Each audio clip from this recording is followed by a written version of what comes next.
दोस्तों, अभी अगेन और एक चैप्टर स्टार्ट कर रहे हैं, चैप्टर नंबर 6 क्यूएक्यूसी इंस्पेक्टर का चैप्टर नंबर 6, जिसका नाम है procedure for stainless steel handling.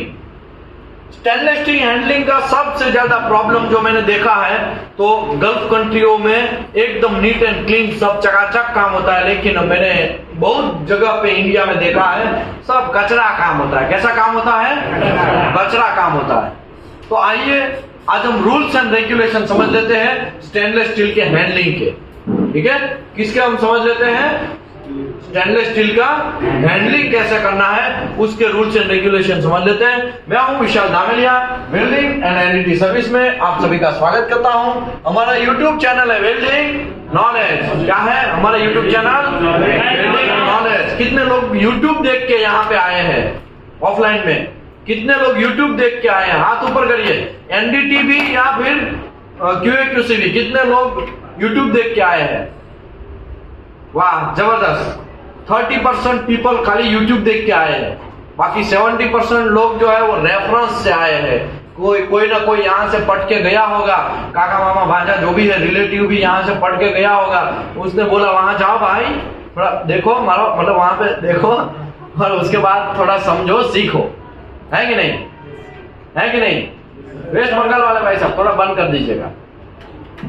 तो आइए हम लोग स्टार्ट करते हैं। मैं हूं Vishal Dhameliya, welding and NDT service में आपका स्वागत करता हूं। हमारा यूट्यूब चैनल है वेल्डिंग नॉलेज, लिंक्डइन आईडी है विशाल धामेलिया करके, वहां पे भी आप फॉलो कर सकते हैं। वेबसाइट हमारा है weldingandendityservice.com। जिन लोगों को क्यूएक्यूसी का ट्रेनिंग के वीडियो चाहिए, रिकॉर्डेड वीडियो चाहिए, तो आप हमसे ले सकते हैं। यहाँ पे दीपेश सर का भी नंबर है, मेरा भी नंबर है, और अजय रावल सर से भी आप कांटेक्ट कर सकते हैं। जिन लोगों को एनडीटी सर्टिफिकेट रिन्यूअल करवाने हैं तो वो लोग रिन्यूअल एनडीटी सर्टिफिकेट भी करवा सकते हैं। जिन लोगों को एनडीटी लेवल 2 करना है या लेवल 3 करना है, फ्री ऑफ कॉस्ट यहाँ पे होता है। गद्दा तकिया, गैस सिलेंडर, बर्तन सब चीज फ्री है। आपको 100% जॉब प्लेसमेंट भी दिया जाएगा। रजिस्ट्रेशन करके आना है, रजिस्ट्रेशन घर से करके ही आना है, उसके बिना आना नहीं है, क्योंकि यहाँ पे हमारे पास कैपेसिटी जो है एक क्लास के अंदर बिठाने का 140 लोगों का, 180 लोग आ जाएंगे तो बिठाएंगे कहां पे? ठीक है, इसके लिए हम लोग क्लियर बात करते हैं, रजिस्ट्रेशन करके आइए। ओके, अभी स्कोप सबसे पहले प्रोसीजर जो बनाना है वो किसको बनाना है? हमको। किसको बनाना है? क्यूसी इंस्पेक्टर को बनाना है प्रोसीजर। जब क्यूसी इंस्पेक्टर प्रोसीजर बनाएगा तब सबसे पहला टॉपिक्स क्या डालना चाहिए? स्कोप। क्या डालना चाहिए? क्या डालना चाहिए? Scope. This procedure provide the guideline for handling and storage. Handling and storage austenitic stainless steel material during storage, fabrication, erection phase. Fabrication कर रहे हो, इरेक्शन कर रहे हो, स्टोरेज कर रहे हो, तब आपको स्टेनलेस स्टील का क्या क्या ध्यान रखना है उसके रूल्स एंड रेगुलेशन ये प्रोसीजर दिखाता है। तो दूसरे भी मैंने दूसरे लैंग्वेज में बोले तो intent is the adopt the proper handling storage method and avoid the mechanical damage of और contamination of stainless steel material by scale, dirt, etc, particularly during rolling, forming and welding. ये सब चीज के time पे कांड ना हो जाए, क्या ना हो जाए? कंटामिनेशन ना हो जाए। ये सब काम करने के टाइम पे मैकेनिकल डैमेज ना हो जाए, तो क्या क्या ध्यान रखना है वो सब चीज का इंफॉर्मेशन यहाँ पे आज हम प्रोवाइड करेंगे। रिस्पॉन्सिबिलिटी, कौन है रिस्पॉन्सिबल? ये स्टेनलेस स्टील हैंडलिंग करने में रिस्पॉन्सिबल कौन है? Production manager. प्रोडक्शन मैनेजर क्या करेगा? जो मैन मशीन मटेरियल जो है वो सब चीज कौन प्रोवाइड करेगा? प्रोडक्शन मैनेजर प्रोवाइड करेगा। ठीक है, एक क्वालिटी मैनेजर क्या करेगा? ये प्रोसीजर का अप्रूवल करेगा। क्या करेगा? अप्रूवल करेगा। ओके, दूसरा भी क्वालिटी मैनेजर क्या चेक करेगा कि मेरा इंस्पेक्टर बराबर काम कर रहा है, मेरा इंस्पेक्टर बराबर मटेरियल हैंडलिंग का ध्यान दे रहा है, मेरा इंस्पेक्टर मिली भगत तो नहीं हो गया ना, मेरा इंस्पेक्टर करप्शन तो नहीं कर रहा है ना, पैसा लेके काम चला लो, मेरा इंस्पेक्टर मेरा फ्रेंड है, ठीक है जाने दो, ऐसा करके तो काम नहीं चलाना है ना। वो सब चीज कौन देखेगा? क्वालिटी मैनेजर देखेगा। प्रोडक्शन इंजीनियर क्या देखेगा? ये सब चीज हैंडलिंग करवाने में मैन मशीन मटेरियल जो जरूरत है वो इरेक्शन, फैब्रिकेशन, वो सब चीज उसी के अंडर में रहेगा। और हमारा लोग क्या खाली करेंगे? वेरीफाई करेंगे। QA/QC इंस्पेक्टर क्या करेगा? वेरीफाई करेगा। अगर कुछ कांड है तो क्या करेगा? लीगल एक्शन लेगा। क्या लेगा? लीगल एक्शन लेगा। कोई मर्डर करता है तो लीगल एक्शन कौन लेता है? पुलिस वाला लेता है ना, लीगल एक्शन लेता है ना। वैसे यहाँ पे पुलिस वाले कौन है? QA/QC इंस्पेक्टर है, वेल्डिंग इंस्पेक्टर है। ठीक है, ओके। रेफरेंस किसका लिया? तो क्या approval drawing and client specification, इन दोनों का मैंने प्रोसीजर समझाने में रेफरेंस लिया है। Procedure for stainless steel handling, उसका सबसे पहला जो फेज है वो है स्टोरेज फेज। क्या है? Storage phase. ठीक है, तो आइए आफ्टर रिसीविंग इंस्पेक्शन, तो रिसीविंग इंस्पेक्शन कौन से चैप्टर में हम सीखे? Chapter number 2। Chapter number 2 receiving inspection में कहाँ सीखे? पहले तो GRN के साथ क्या लगाना चाहिए? PO, उसके साथ MTC, उसके साथ एडिशनल रिक्वायरमेंट, उसके साथ शाबाश, बहुत सारे लोग पढ़ के आए, ऐसा लग रहा है दिल गार्डन हो गया। सब लोगों को पता है। ओके, जो लोग कितने लोगों ने 27 तारीख का सेशन अटेंड नहीं किया था? और 3 लोग। तो YouTube में मटेरियल रिसीविंग इंस्पेक्शन करके YouTube में QA/QC का है, आप देख लीजिएगा। ठीक है, देख के कल आना है और वहां पे कमेंट भी मारना है, बैच नंबर XYZ, वो आप NDT में मारते हैं ना, वैसा ही कि नाम, आपका नाम, बैच नंबर और क्या मानना है? बस हो गया, नाम और बैच नंबर, वही 2 ही चीज मानना है। होमवर्क करके आना है। ठीक है, हम देखेगा यहाँ पे कट के किया है, ऐसा ऐसा टक करके किया है, सब चीज देखा जाएगा, किसी को बख्शा जाएगा नहीं, तीनों को। ठीक है, okay. After receiving inspection, receiving inspection में हमने तगड़ा चीज सीखा कि मटेरियल जब रिसीव्ड होता है तो रिसीविंग इंस्पेक्टर क्या करता है? उसका इंस्पेक्शन करता है, MTC चेक करता है, वेंडर नोट चेक करता है, डिलीवरी नोट चेक करता है, PO चेक करता है, ड्राइंग चेक करता है, MTC चेक करता है, एडिशनल रिक्वायरमेंट चेक करता है, डायमेंशन रिपोर्ट चेक करता है। ये सब चीज हो गया, कहां पे होगा? स्टोर के पास होगा। ये सब चीज स्टोर के अगल बगल में होगा। ठीक है, ये होने के बाद आफ्टर रिसीविंग इंस्पेक्शन लिखा है। क्या लिखा है?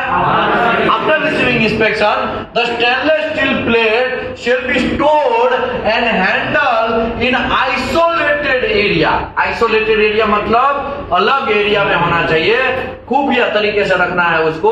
अगल बगल में कार्बन स्टील का प्लेट होना नहीं चाहिए। अगर कार्बन स्टील का प्लेट होगा तो क्या होगा?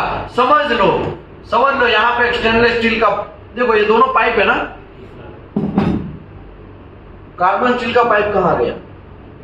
ठीक है, समझ लो ये एक प्लेट पड़ा है, यहाँ पे एक SS का पाइप अगल बगल में। ऐसा होगा तो क्या होगा? हवा ऐसे करके लगेगी, इसके ऊपर जाएगी हवा, वही हवा इसके ऊपर जाएगी, तो हवा, ये जो एयर है वो कुछ कंटामिनेशन लेके इसके ऊपर गिराएंगे, इसका डस्ट इसके ऊपर डालेंगे, तो इसके अंदर रस्टिंग स्टार्ट होने का चांसेस बढ़ जाता है। इसके लिए स्टेनलेस स्टील के मटेरियल को आइसोलेटेड एरिया में रखना है। कैसे एरिया?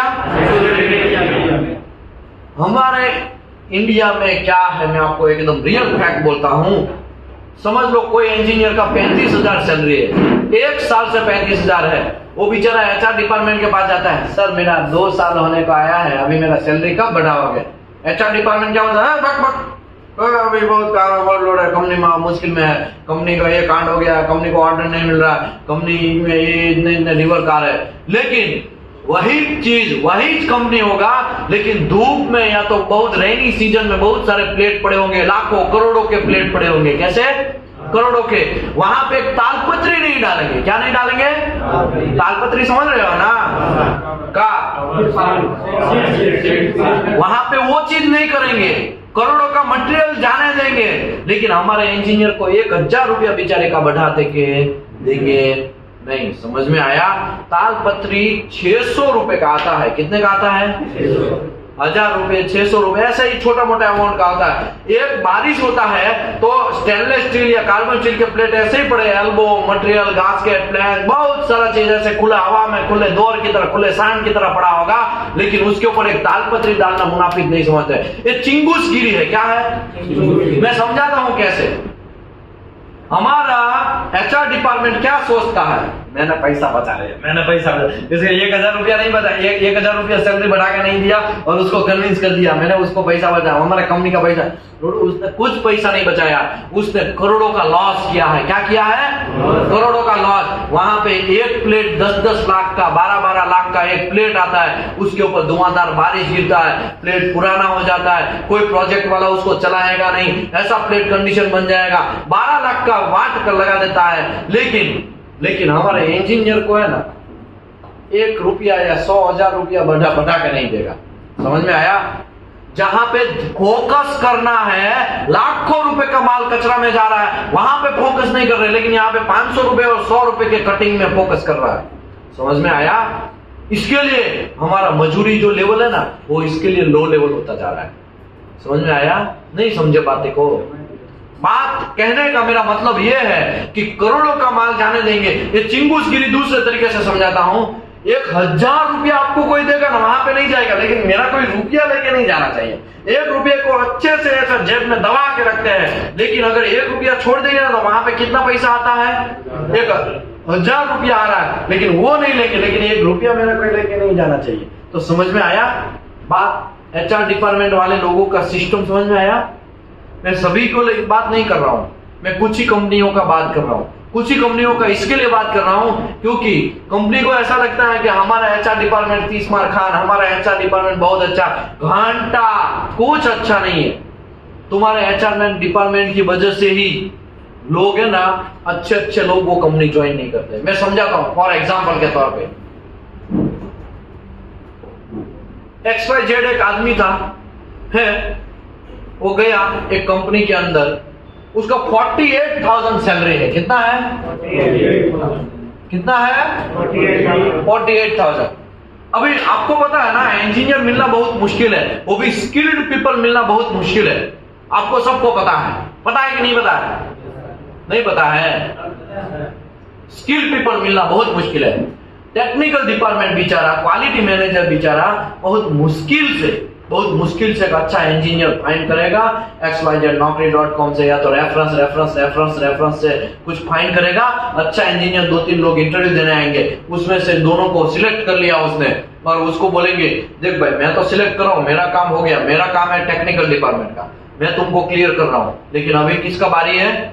HR डिपार्टमेंट का, बार्गेनिंग का। तो सब्जी मार्केट की तरह बार्गेनिंग करता है HR डिपार्टमेंट। कैसा करता है? सब्जी मार्केट की तरह। हम तो तुमको 40 दे सकते भाई, और मैं जब मेरा तो 48 तो मेरा टेक होम दूसरी कंपनी में है, तुम 40 देने की बात कर रहा है।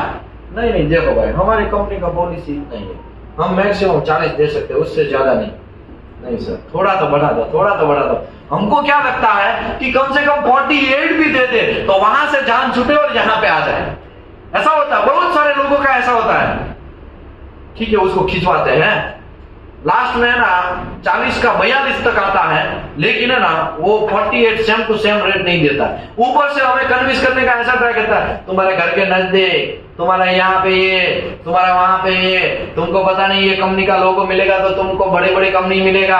अभी से निकालने की बातें स्टार्ट हो जाता है। नेगेटिव पॉइंट ऑफ व्यू आप देखो HR डिपार्टमेंट का, फिर क्या बोलेंगे? देखो भाई आना है तो मेरा लास्ट है 45, इससे ज्यादा मैं नहीं देगा। अभी मुझे बोलो किसी का 48 है और अभी आप 45 उसको ऑफर करेंगे, वो आएगा? 6 महीने कंटिन्यूअस, कितना महीना? 6 महीने कंटिन्यूअस लगातार अच्छा इंजीनियर ढूंढते बेचारे क्वालिटी मैनेजर को 2 लोग अच्छे मिले हैं, उसको भी वो चटनी किसमें कर देगा? 45 करके चटनी कर देगा HR डिपार्टमेंट। समझ में आया? एक तो ढूंढना भी किसका जिम्मेदारी है? HR का ही जिम्मेदारी है, लेकिन वो नहीं ढूंढेगा, इसका मतलब लोड किसको पड़ेगा? क्वालिटी डिपार्टमेंट को पड़ेगा। अभी क्वालिटी डिपार्टमेंट भी बेचारा थक के वो खुद ढूंढेगा। समझ में आया? लोग है ना अपना ड्यूटी भूल गए, फिर बोलते हैं कि हम इंजीनियर बड़े अच्छे जनरेट करते हैं। खाक तुम अच्छा जनरेट करता है, अगर आदमी को सेटिस्फेक्शन होगा ना तो अच्छा काम भी करेगा, अच्छा काम करेगा तो डेफिनेटली क्वालिटी इंप्रूवमेंट होगा, क्वालिटी इंप्रूवमेंट होगा तो रिवर्क आएगा नहीं, रिवर्क नहीं आएगा तो ऑटोमेटिकली पैसा बचने ही वाला है। समझ में आ रहा है? लेकिन ये सब चीज देखा जाएगा नहीं। अभी वो बेचारा क्या बोलेगा, मना करेगा, अरे हम नहीं आएंगे। और ऐसा हुआ है, ऐसे बहुत सारे लोग, कभी कभी देखो हमको बहुत सारे कॉल आते हैं दिन भर है ना। ये तो अच्छा है कि अभी के टाइम में कॉल नहीं आता, एरोप्लेन मोड पे रहता है सेशन के टाइम पे, वरना फोन आते ही रहते हैं, बहुत कॉल आता है। लोगों ने देखा होगा, उसमें भी दीपेश साहब की तो बैंड बजी पड़ी रहती है, देखा ना आपने, हर बार बातें बातें बातें, कॉल पे इतना बिजी, कॉल ही आते रहते हैं, इतने सारे कॉल आते हैं। उसमें ये सब चीज हमको अनुभव हुआ कि ये सब चीज जो कांड है वो है पैसा बचाने का चक्कर। और 1000 रुपया बचाता है, उसके सामने वो करोड़ों जाने देगा, लेकिन 1000 रुपया उसको एक्स्ट्रा देगा नहीं। ये हमारा यहाँ का लूपहोल है, हमारा यहाँ का प्रॉब्लम है। लोग गल्फ कंट्री काहे भागते हैं? लोग गल्फ कंट्री भागने का कुछ तो रीजन है ना, हवा में भाग जाता है का? वहां पे क्या है, फिक्स रूल, 10 साल का एक्सपीरियंस इतना सैलरी, 8 साल का एक्सपीरियंस इतना सैलरी, 3 साल का एक्सपीरियंस इतना सैलरी। ऊपर से एक क्लोज उसने ऐसा भी दिया है, स्किल है, अगर स्किल अच्छा है तो इसके हिसाब से आप डिसाइड कर सकते हैं, वहां पे रूल्स के हिसाब से। और यहाँ पे 5 साल एक्सपीरियंस वाले का भी 15,000 हो सकता है, और फ्रेशर का भी 15,000 हो सकता है। समझ में आया? नहीं समझे? दिमाग आपको लगाना है, कहां जाना है। कोई भी कंपनी ऐसा पकड़ो कि जो कंपनी के पास सिस्टम हो, क्या हो, कंपनी का एक पॉलिसी फिक्स हो, वैसी कंपनी पकड़ो। कभी भी कोई भी कंपनी में अगर सिस्टम नहीं है, वैसी कंपनी बुलाती है लेकिन जानेगा नहीं। समझ रहे हो? वरना एड्स हो जाएगा। क्या हो जाएगा? जोक कर रहा हूं। आगे बढ़ते हैं। एंश्योर टू अवॉइड करना है any contact of stainless steel part of plate to ground. कभी कभी मैंने ऐसे भी लोग देखे हैं कि स्टेनलेस स्टील मटेरियल को है ना जमीन पे ऐसे ही रख देते हैं, तो आप जमीन पे रख नहीं सकते। रूल्स क्या है? रूल्स ऐसा है कि मिनिमम 150 mm ऊपर रखना है। कितना mm? मिनिमम 150 mm ऊपर रखना चाहिए, एज पर प्रोसीजर। 150 mm ऊपर रखना चाहिए। वो भी ऊपर रखने से मिट्टी, हाँ चलो मिट्टी का ढेर कर देते, उसके ऊपर रख देते, 150 mm तो दूर है ना, तो मिट्टी के ऊपर नहीं, मिट्टी के ऊपर लकड़ा रखना है, लकड़े के ऊपर स्टेनलेस स्टील प्लेट को रखना है। समझ में आया? अभी मैं दूसरी बात करता हूं।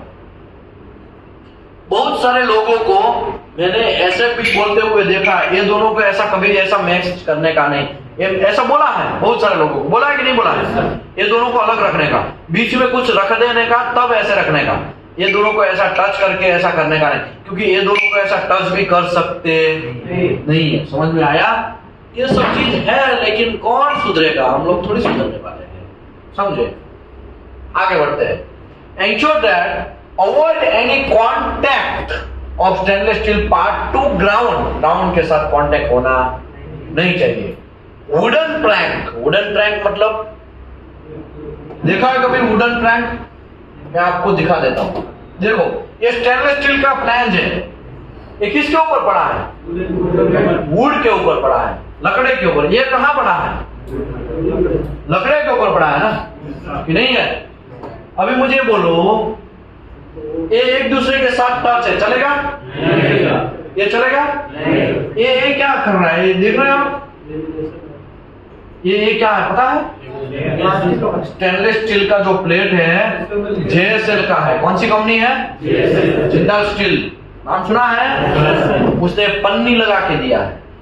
पन्नी को निकालना चाहिए, पन्नी को निकालना चाहिए।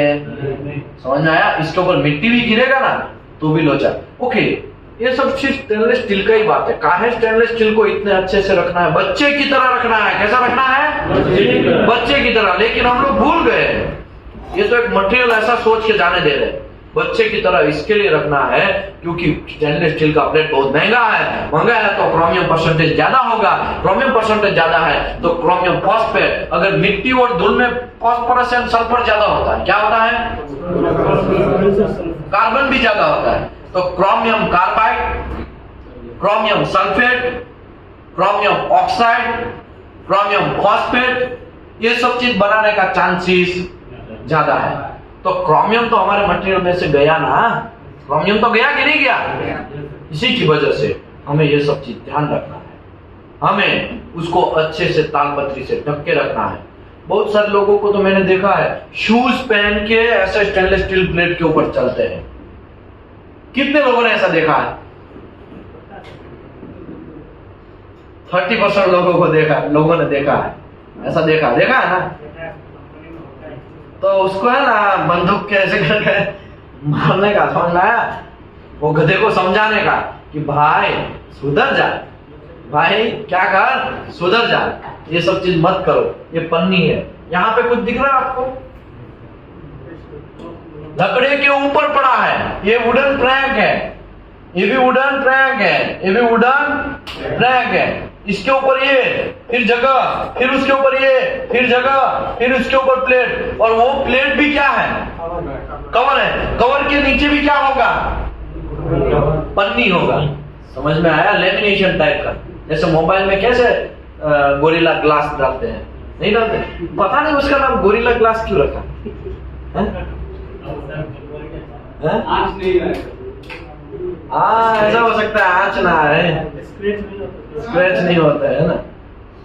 चलो आगे बढ़ते हैं। ये इसमें क्या हो रहा है? ये ऐसा क्यों पड़ा है? समझ रहे हो? मिट्टी से ऊपर रहे, इसके लिए क्या किया उसने? रैपिंग कर दिया। क्या कर दिया?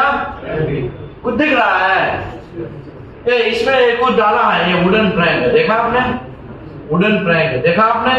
वुडन ट्रैक है, देखा आपने? समझ रहे हो? ये सब चीज आपको करना है। ओके, ये क्या है? कुछ बोल रहा है कोई? एक दूसरे के ऊपर क्या किया है? स्टैक किया है, पर बीच में कुछ जगह है, ऐसा क्यों? उसके बीच में क्या डाला होगा? लकड़ा डाला होगा। ये सब चीजें यहाँ पे ये क्या है? ओके, ये एक्सेप्ट है कि नॉट एक्सेप्ट है?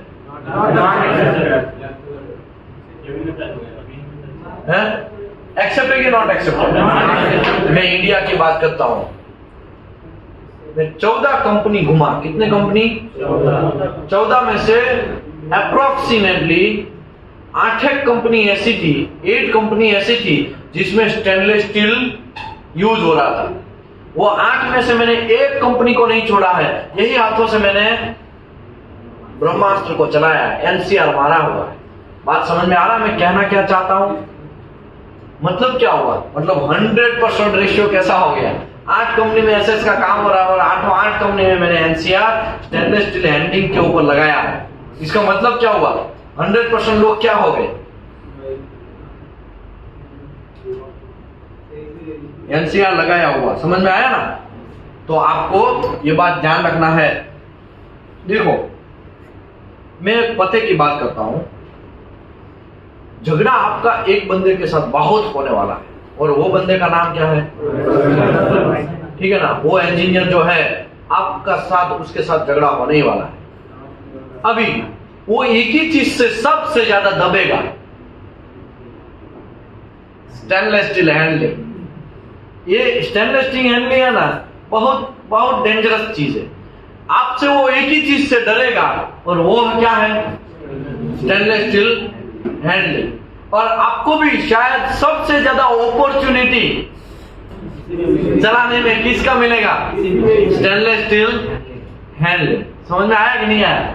तो ये सब चीज आपको ध्यान रखना है। ये भी स्टेक किया है, यहाँ पे भी ये सब लगाया है। यहाँ पे देखा वुडन ट्रैक के ऊपर लगाया है, लेकिन ये काला काला हो गया है। क्या हो गया है? इसको पिकल्यू पैसिवेशन करना है। क्या करना है? पिकल्यू क्या करना है? पिकलिंग पैसिवेशन या पिकल्यू पैसिवेशन भी बोलते हैं। ठीक है, वो कल हम समझेंगे। ये क्या है? स्टैक किया है। ये भी वुडन ट्रैक के ऊपर स्टैक किया है। स्टैकिंग किया है ना? ये यहाँ पे क्यों है भाई? जमीन पे डायरेक्ट डाल देते तो क्या होता? Chromium sulphate, chromium phosphate, chromium oxide, ये सब चीज बनाने का चांसेस। ये जो है वो पन्नी है। ओ कैसा पन्नी?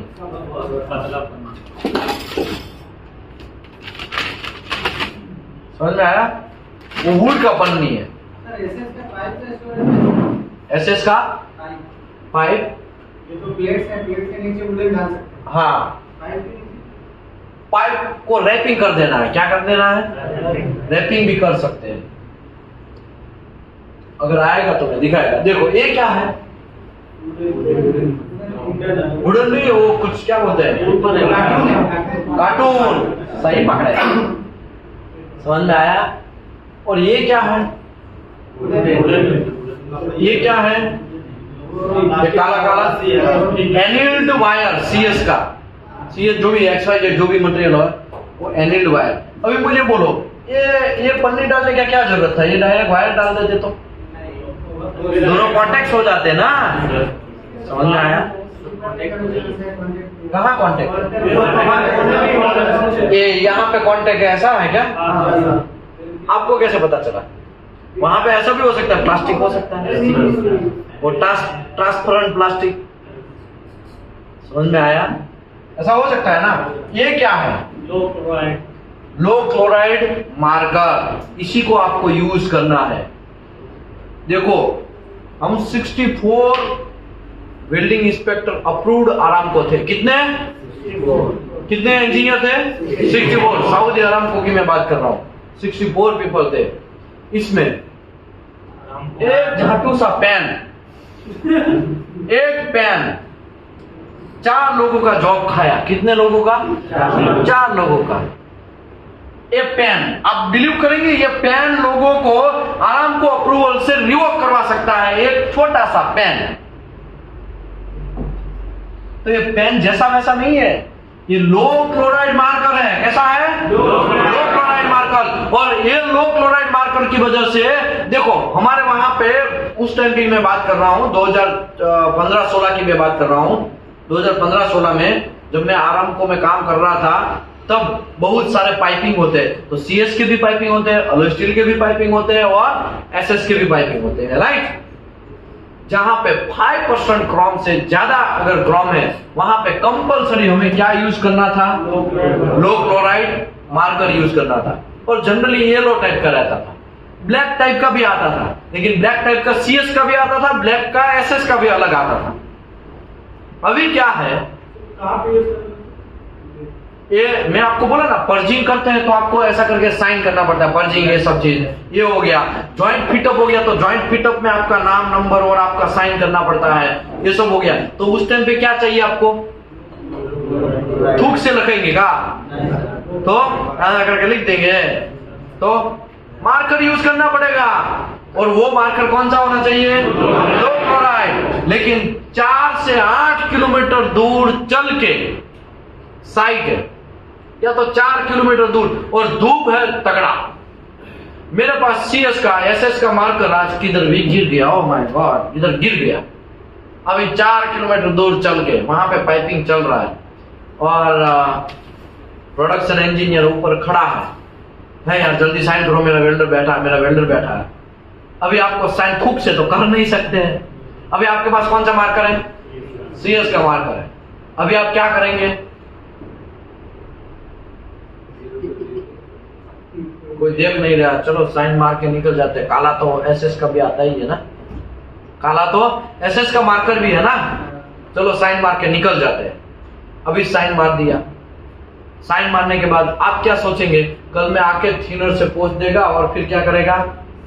वो एसएस मार्कर से साइन कर देगा, कल में लेके आएगा, आज एक दिन छोड़ दो।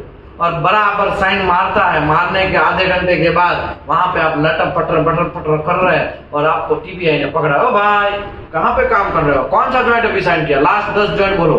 सर ये इधर, चलो मेरे को देखना।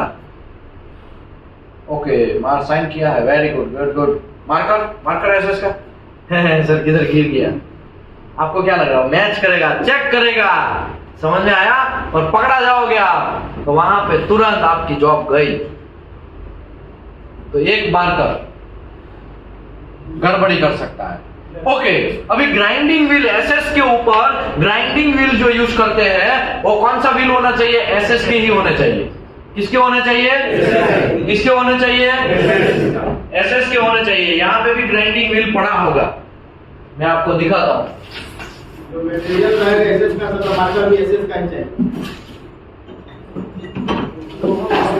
देखो ये ग्राइंडिंग व्हील क्या है, made in India 2024, use before 2024, use before है, स्टेनलेस स्टील लिखा है, ये स्टेनलेस स्टील लिखा है, यहाँ पे लिखा है ना स्टेनलेस स्टील। वैसे यहाँ पे कार्बन स्टील भी लिखा होगा, क्या लिखा होगा, कार्बन स्टील। ये एसएस का है, आपको एसएस का ग्राइंडिंग व्हील एसएस में ही यूज करना है। कार्बन स्टील का ग्राइंडिंग व्हील कार्बन स्टील में ही यूज करना है। कार्बन स्टील का ग्राइंडिंग व्हील ज्यादा काटता है, एसएस का ग्राइंडिंग व्हील जल्दी खत्म हो जाता है। एसएस का ग्राइंडिंग व्हील जो है वो महंगा आता है, कार्बन स्टील का ग्राइंडिंग व्हील सस्ता थोड़ा है।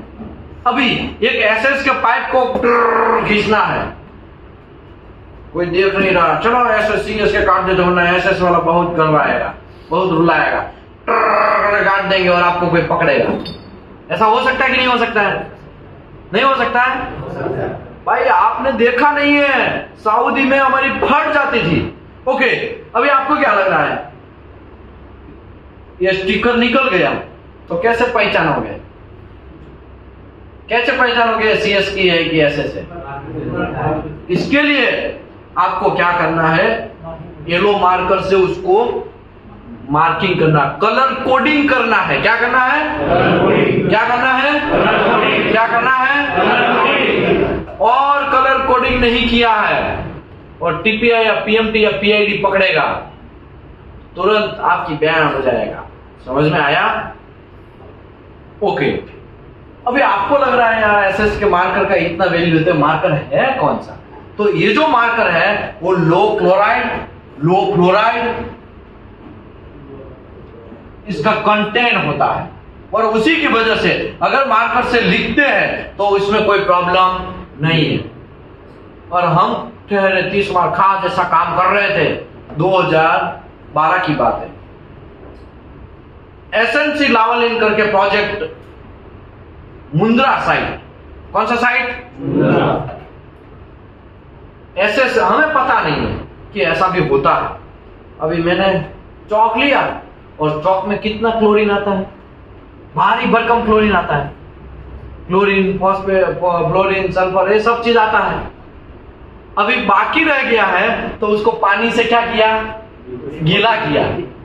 अभी क्या है, साइट के बहुत सारे प्रोजेक्ट चल रहे हैं, वो शॉप था, शॉप में बहुत सारे प्रोजेक्ट चल रहे हैं, साला कंफ्यूज हो जाते। एक तो पहली बार ऑयल एंड गैस सेक्टर में 2-3 साल ही हुआ है अभी, और हम 2-3 साल के अंदर करीबन 4 साल हुआ था, 4 साल हुआ है और इतने सारे प्रोजेक्ट चल रहे हैं कि दिमाग क्या हो जाएगा, कंफ्यूज हो जाएगा। ये कौन सा प्रोजेक्ट, अरे ये तो क्रेन एनर्जी, ये IOCL, ये रिलायंस, ये रिलायंस दहेज, ये रिलायंस LNT, ऐसा करके बहुत सारे प्रोजेक्ट, 14, 15 प्रोजेक्ट चलता है। किसका शेल कौन सा है, किसका पाइप कौन सा है, सारा दिमाग से उतर जाएगा। तो हम क्या करते थे, चौक लेते थे, चौक को गीला करते हैं, गीले करके ऐसा जबरदस्ती मस्त ऐसे करके लिख देते हैं।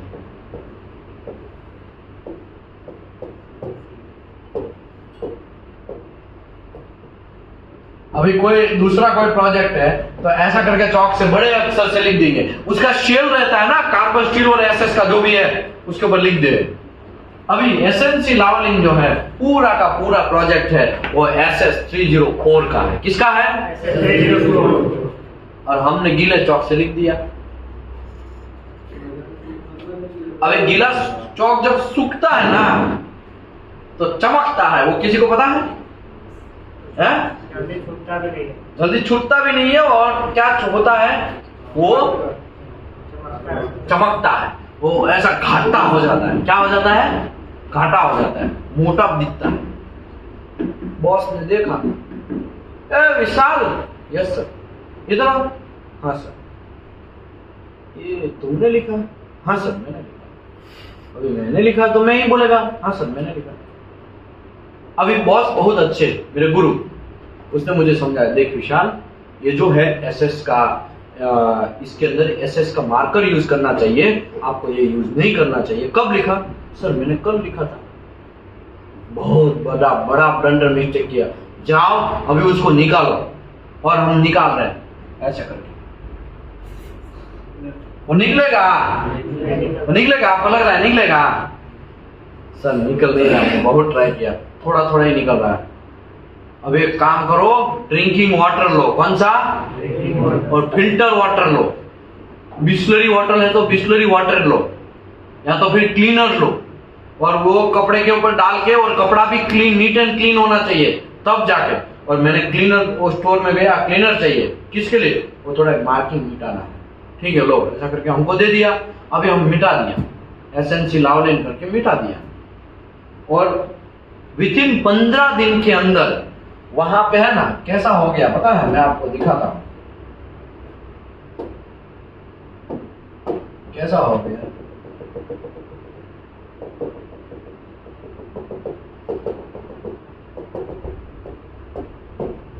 मतलब ये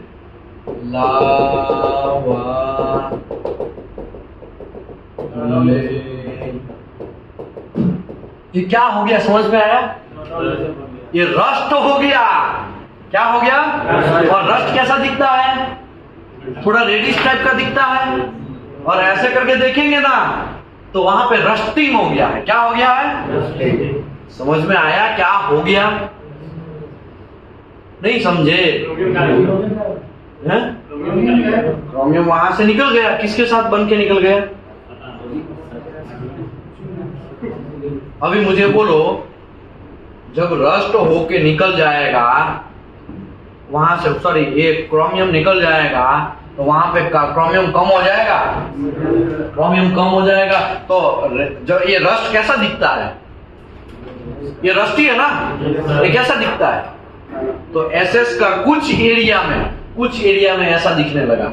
तो ये बात समझ में आया? तो कभी भी चौक यूज करना नहीं है एसएस के ऊपर, उसमें भी गीला चौक यूज करना। समझ में आया? ये सब चीज आपको समझना है। ये जो चीज मैंने अभी बोला ना, वो तो अच्छे हुए बॉस, हमारे अच्छे फ्रेंड है।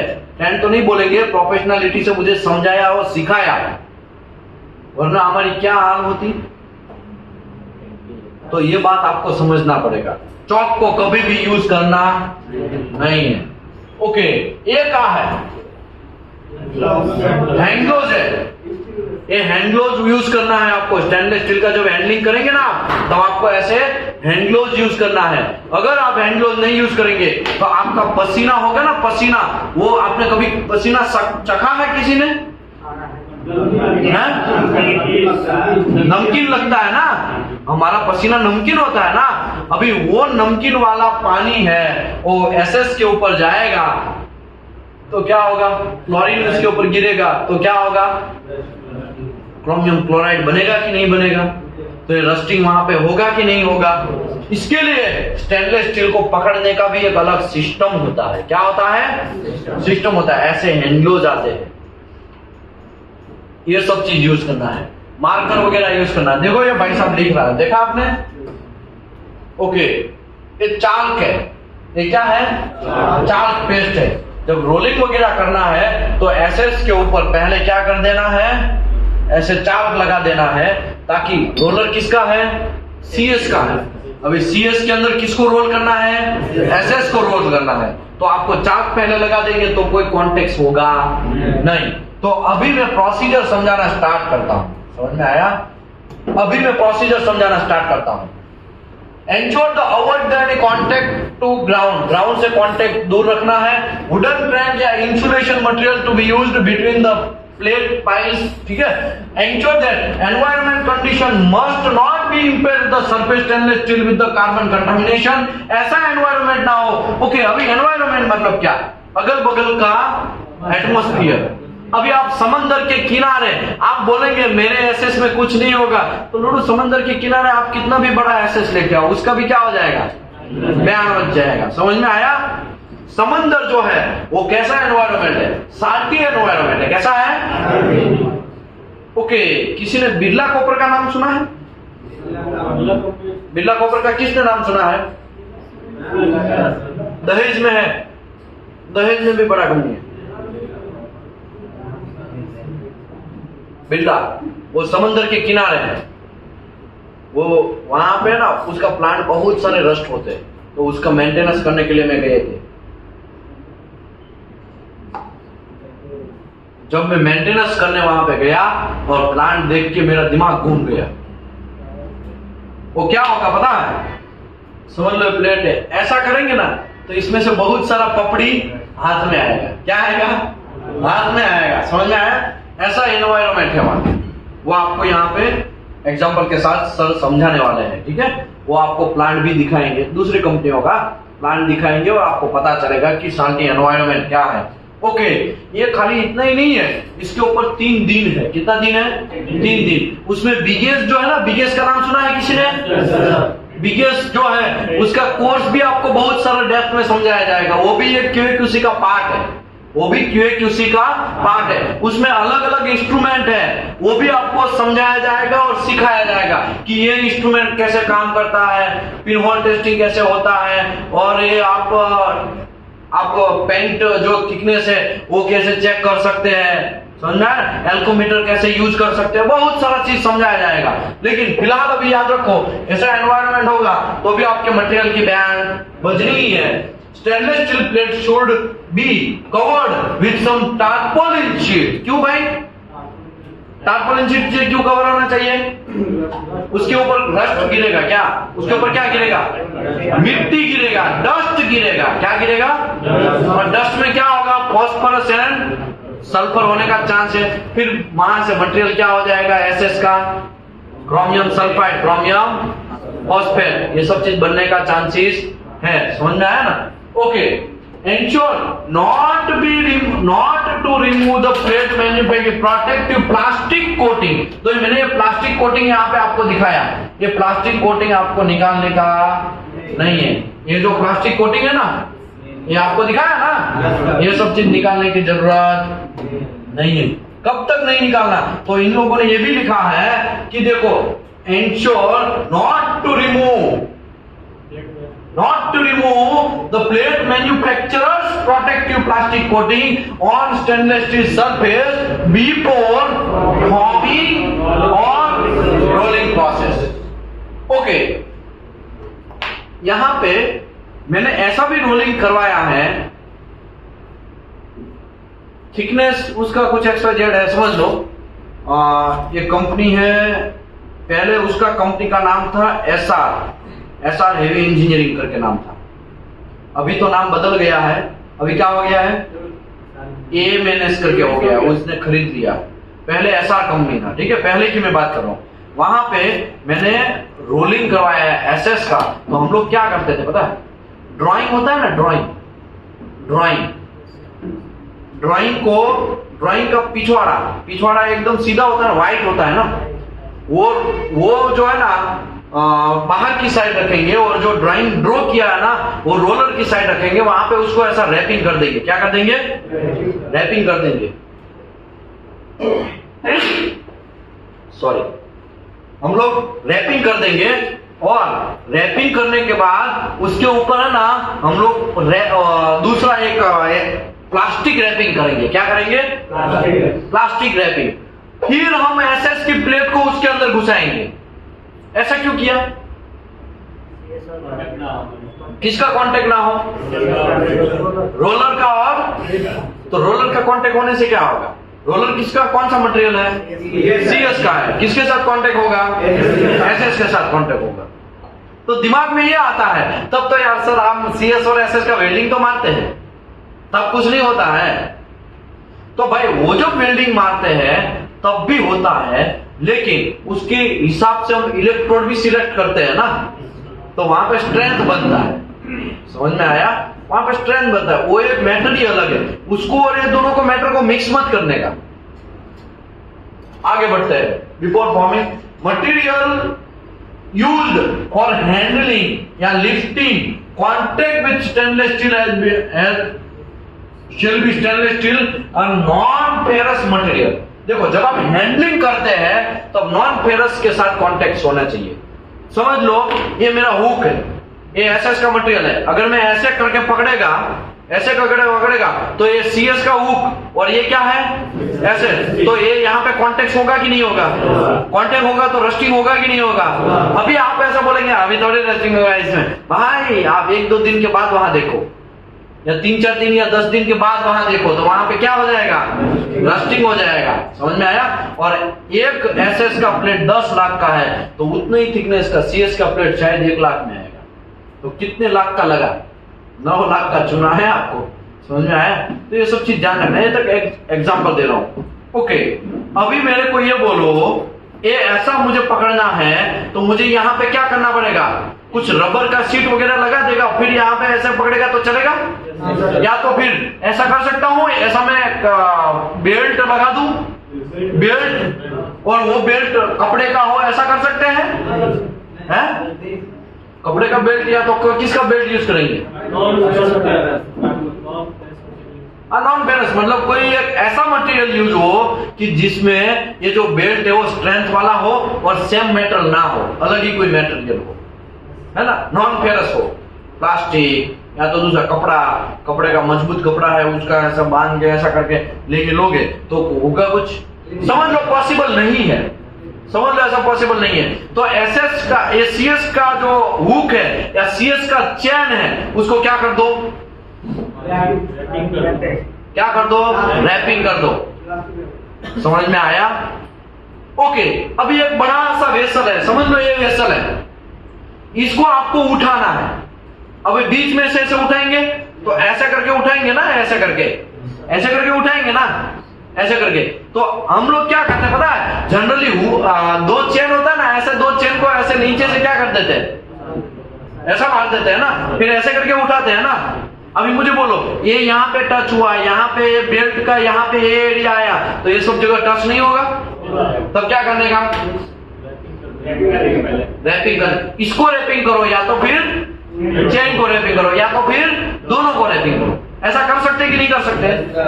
ये भी आप कर सकते हैं। दूसरा, इफ नॉट पॉसिबल, इसने क्लियर लिखा देखो, if not possible then carbon steel equipment at a contact area must be covered with insulation material or paint। या आप पेंट भी मार सकते हैं। क्या मार सकते हैं? मैंने चाल्क पेंट दिखाया, देखा आपने? वैसा कोई पेंट भी मार दो तब भी काम शायद हो सकता है। All traceability in progress marking on a plate stainless steel surface should be written with marker। Marker से लिखो free from chlorine and any other halogen। ठीक है, ये भी आप कर सकते हो। बस अब एक ही पेज है, ज्यादा कुछ नहीं है, खत्म। यहाँ पे बस, यहाँ पे बस 2 ही पेज है। देखो ये एक पेज और ये एक पेज, यहाँ पे तो हमने कर दिया ना। अभी फैब्रिकेशन में मतलब 2 ही पेज है, ज्यादा नहीं है, क्योंकि आज मैं रिलैक्स वाला ले रहा हूं इसके लिए चैप्टर, क्योंकि कल जो है ना आपका दिमाग घूम जाएगा, ऐसा चीज है। कल मैं है ना WPS स्टार्ट करना चाहता हूं। क्या स्टार्ट करना चाहता हूं? क्या स्टार्ट करना चाहता हूं? WPS स्टार्ट करना चाहता हूं। WPS में आपका दिमाग है ना पहले तो तितर भीतर हो जाएगा। क्या हो जाएगा? तितर भीतर। और आप 100 बार सोचेंगे यार मैं कहाँ आ गया, मैं कहाँ हूँ। कभी कभी तो है ना आप वो ऐसा करके वो किसी को जोर से वो लगेगी तो क्या होगा, कभी वो बेसुध हो जाता है ना। उसका PDF पहले भेज दीजिए, स्टडी करके आएंगे और आसानी से। पहले भेज देंगे आपको। दीपेश पटेल को मिलना है, किसको? उसको बोलिए सर PDF पहले भेज दीजिए, तो आपको दे देगा, ऑन द स्पॉट दे देगा। रिकॉर्डिंग होता है, सपोर्ट है, ये नहीं डाल सकते हैं? रिकॉर्डिंग होता है, हाँ, ये नहीं डाल सकते। ये भी कर सकते हैं, लेकिन आगे ठीक है वो डिस्कस करेंगे। खत्म होने दो सबका, फिर खत्म करेंगे। ठीक है, आगे बढ़ते हैं। फैब्रिकेशन फेज, डेडिकेटेड एरिया और stainless steel working should be designated area. अब डेडिकेटेड एरिया में ही आपको स्टेनलेस स्टील को आपको स्टोर करना है। Rolling forming stainless steel plate shall be performed proper covering of SS roller. ये सब चीज मैंने समझा दिया। लाइन चौक वगैरह आप लगा सकते हैं। दूसरा, during handling the stainless steel plate rolling and forming shall be take care of CS hook, या तो CS स्ट्रिपिंग है उसको आप क्या कर सकते हैं? रैपिंग वगैरह कर सकते हैं। ऑल टेम्पररी अटैचमेंट है to be used of stainless steel and same material. आप स्टेनलेस स्टील का सेम मटेरियल से या तो फिर रैपिंग उसको कर सकते हैं। देखो अभी देखो ए एस एस है, क्या है एस एस, उसके ऊपर डायरेक्ट सी एस को कभी भी वेल्डिंग मारने का नहीं, उसके ऊपर एक टेम्पररी अटैचमेंट करके एक छोटा सा क्लीट मारने का, उसका वेल्डिंग करने का, उसके ऊपर सी एस मारने का, ताकि वो क्लीट निकल जाए तो डायरेक्टली कॉन्टेक्ट ना हो। समझ में आ रहा है मैं क्या बोलना चाहता हूं? नहीं समझे? समझ गए ना? तो ठीक है, वरना नहीं समझे तो वापस समझाए। No CS item like hammer, hammer carbon steel का होता है ना, समझ लो ये मेरा प्लेट जो है मेरे यहाँ पे, ये सीएस का नहीं है, ये एसएस का है। क्या है? अभी ये जो मटेरियल है ये किसका है? ये सीएस का है। किसका है? अभी ये जो है ऐसा रखेगा तो चलेगा? ओके, ये हैमर है। क्या है? ये कार्बन स्टील का है, ऐसे रखेगा तो चलेगा? ये सब चीज नहीं चलेगा। इसके लिए no CS item like hammer, grinding disc, wedges, toolbox etc are not allowed to enter inside the stainless steel pressure vessel. Pressure vessel के अंदर भी आप सीएस का आइटम लेके जा सकते हैं नहीं है। ओके, दूसरी बात, all tool to be used inside the stainless steel shell welding must be SS का होना चाहिए। समझ लो आप, राइट एंगल होता है, राइट एंगल सीएस का ही है। किसी ने एसएस का देखा है? एसएस का भी राइट एंगल आता है, होता सबके पास है, लेकिन सब लोग क्या करते हैं? छुपा के रखते हैं। क्यों? क्योंकि ज्यादा पैसा लग जाएगा उसमें। क्या हो जाएगा? ज्यादा पैसा लग जाएगा। इसके लिए आप जब एसएस में काम करते हैं तो बोलने का हाँ भाई एसएस का राइट एंगल चाहिए, जाओ लेके आओ स्टोर में से। और सबसे ज्यादा कोई बंदा आपसे डरेगा तो कौन सी चीज के लिए डरेगा? क्योंकि ये सब चीज शायद हैंडल ना कर पाए। गल्फ में तो सब होता है, ठीक है। Insulation with a material of man. Avoid contact CS picture. CS picture का स्क्रैप फोल्डिंग लीडर। अभी देखो पूरा वेसल ऐसे राउंड राउंड है, लेकिन स्क्रैप फोल्डिंग तो CS का ही होगा। तो स्क्रैप फोल्डिंग है ना, टच और टच बनाएंगे, फिर क्या होता रहेगा? होता है ऐसे ऐसे टच होता रहेगा। आप हिलेंगे ना, स्क्रैप फोल्डिंग थोड़ा थोड़ा ऐसा वाइब्रेट होता है ना, तो ऐसे ऐसे एसएस के साथ टच होगा, ये एसएस है। अभी मुझे बोलो यहां पे टच हो रहा है तो ये एरिया जो है वो रस्टिंग नहीं होगा? होगा ना। तो ध्यान रखने का, वहां पे ना कुछ चीज लगा देने का, कोई प्लास्टिक लगा देने का, या तो फिर थर्मोकॉल लगा देने का, या तो फिर उसको जो स्क्रैप फोल्डिंग बना रहा है उसको बोलने का ओ लोडो इधर यहाँ थोड़ा दूर कर, यहाँ टच हो रहा है, वो सीएस है और ये एसएस है, ऐसा करके आपको अवेयर करना पड़ेगा। क्या करना पड़ेगा? अवेयर करना पड़ेगा, ठीक है। Earthing, proper clamping, earthing. अभी देखो अर्थिंग तो सब लोगों ने सीएस का ही देखा होगा। जब वेल्डिंग मारते हैं तो अर्थिंग लगता है ना, एक होल्डर रहता है, एक अर्थिंग रहता है। अभी अर्थिंग सीएस का ही रहता है, तो आपको क्या करने का, जो अर्थिंग होता है ना उसके आगे छोटा सा एसएस का क्लीट वेल्डिंग कर देने का। क्या कर देने का? क्लीट। और यहाँ पे भी, यहाँ पे, ताकि हम ऐसे लगाओ तो सी, ये समझ लो एसएस है, इसके साथ अर्थिंग करना है तो ऐसे करके करेगा। तो अगर यहाँ पे भी एसएस का क्लीट, यहाँ पे भी एसएस का क्लीट, तो एसएस एसएस ही होगा ना। समझ में आया? तो ये सब चीज आपको समझना पड़ेगा। आगे सेफ्टी शूज। सेफ्टी शूज जो है वो भी आपको पहन के चलने का नहीं है। दूसरी बात, ये क्या है? सॉक्स। अभी मुझे बोलो, सॉक्स जो है आपका पूरा पसीना सॉक्स के ऊपर शायद जाएगा। अभी सॉक्स कैसा रहेगा?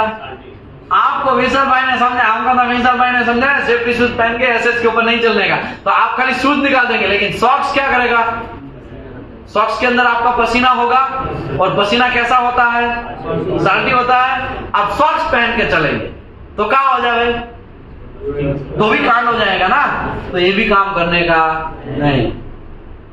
तब क्या करें? सॉक्स भी निकाल दे। कुछ लोग सॉक्स निकाल देंगे तो आपका नीचे का पैर जो है वो भी कैसा रहेगा? थोड़ा गीला रहेगा। वो चलेगा तो लेने के देने पड़ गए, ये भी गड़बड़ है ना।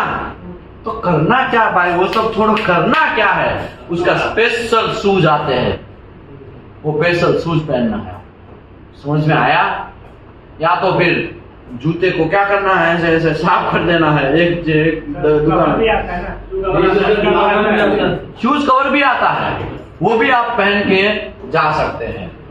Safety shoes tend to be stick on CS part उसके ऊपर चिपक जाएंगे and quotation to be taken by the person welder fabricator और एनी पर्सन मां के लाट ले लो working inside the stainless steel and avoid the sticky and CS part on shoes. तो वो सीधा किसके ऊपर चलेंगे?